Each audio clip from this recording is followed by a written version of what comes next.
High court की सुबह हमेशा की तरह कानूनी बहसों और बहुचर्चित केसों से गूंज रही थी, लेकिन अचानक ही एक ईमेल आता है और उस ईमेल की एक लाइन ही सबके होश उड़ा देती है। जज रूम और कोर्ट परिसर में 3 बम रखे गए हैं। दोपहर 2 बजे तक उसे खाली करा दें। पूरा परिसर हड़कंप में आ जाता है ये सुनकर। जज, वकील, क्लर्क, सुरक्षाकर्मी सब बाहर निकलते हैं। सोचिए, जहां न्याय मिलता हो वहां अगर बम का खतरा मंडराए तो कैसा मंजर होगा। आज मैं आपको बताऊंगी पूरा सच कि कौन था ये मेल भेजने वाला, क्या है पिछले महीनों की धमकी की चेन और पुलिस को अब तक क्या क्या सुराग मिले हैं। शुक्रवार की सुबह लगभग 8:30 बजे दिल्ली हाईकोर्ट के रजिस्ट्रार जनरल के आधिकारिक ईमेल पर एक मेल आता है। मेल का मजमून रोंगटे खड़े कर देने वाला। जजों के कमरों और अदालत परिसर में 3 बम लगाए गए हैं। दोपहर 2 बजे तक कोर्ट खाली करा दो, नमाज के बाद धमाका होगा। इस मेल के आते ही कोर्ट स्टाफ ने तुरंत सुरक्षा एजेंसियों को खबर दी। लगभग 11:35 से कुछ जज अपनी अपनी कोर्ट से उठने लगे। दोपहर तक पूरे परिसर को खाली कराया गया। सोचिए, चलती सुनवाई रोकनी पड़ी, लोगों को बाहर भेजना पड़ा, क्योंकि ये केवल धमकी नहीं, पूरा सिस्टम हिलाने की कोशिश थी। पुलिस कंट्रोल रूम को कॉल मिला। दिल्ली पुलिस की special cell, bomb disposal squad और डॉग स्क्वाड मौके पर पहुंचे।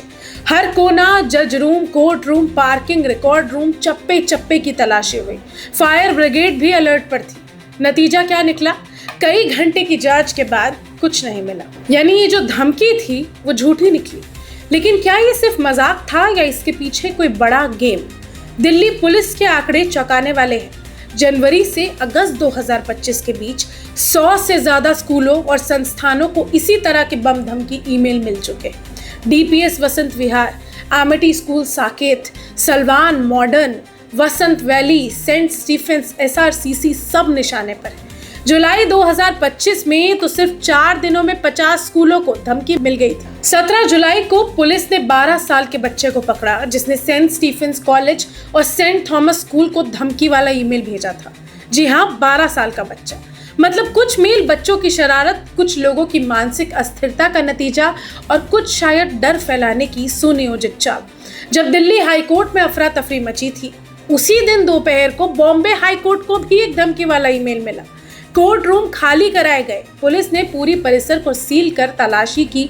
अब तक वहां भी कोई विस्फोटक नहीं मिला। तो इन 2 बड़े ईमेल से बड़ा सवाल उठता है, ये सिर्फ एक इत्तेफाक है या किसी सिंडिकेट की प्लानिंग?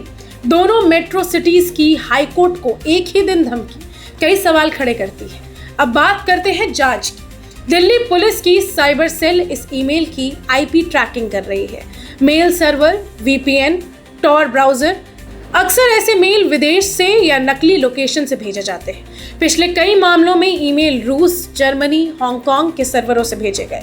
पुलिस का मानना है कि कई धमकी मेल कॉपीकैट क्राइम हो सकते हैं। इसका मतलब है कि कोई एक बार मजाक कर देता है, फिर दूसरों को आइडिया मिल जाता है।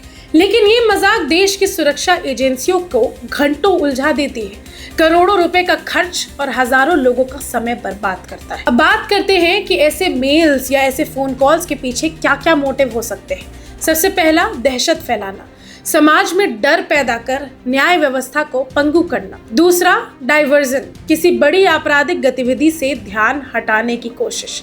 तीसरा, मजाक या मानसिक बीमारी, कई बार बच्चे या अस्थिर लोग ये हरकत कर देते हैं। चौथा, हैक्टिविज्म, आतंकी नेटवर्क, सुरक्षा एजेंसियों को टेस्ट करने का तरीका भी हो सकता है। दिल्ली का जो ईमेल था उसमें नमाज का जिक्र करा था, ये भी जांच का एक अहम सुराग हो सकता है।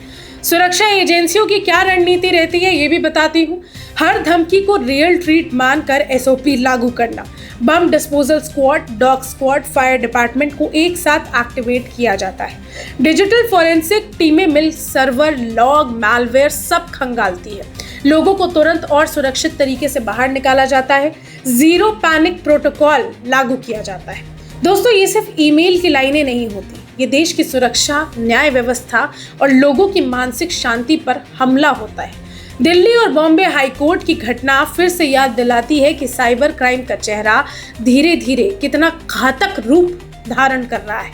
हमें जागरूक रहना होगा, पुलिस और साइबर एजेंसियों को टेक्नोलॉजी से लैस करना होगा और सबसे जरूरी फेक थ्रेट भेजने वालों को सख्त सजा मिलनी चाहिए, प्रावधान बनने चाहिए, चाहे वो बच्चा हो या बड़ा।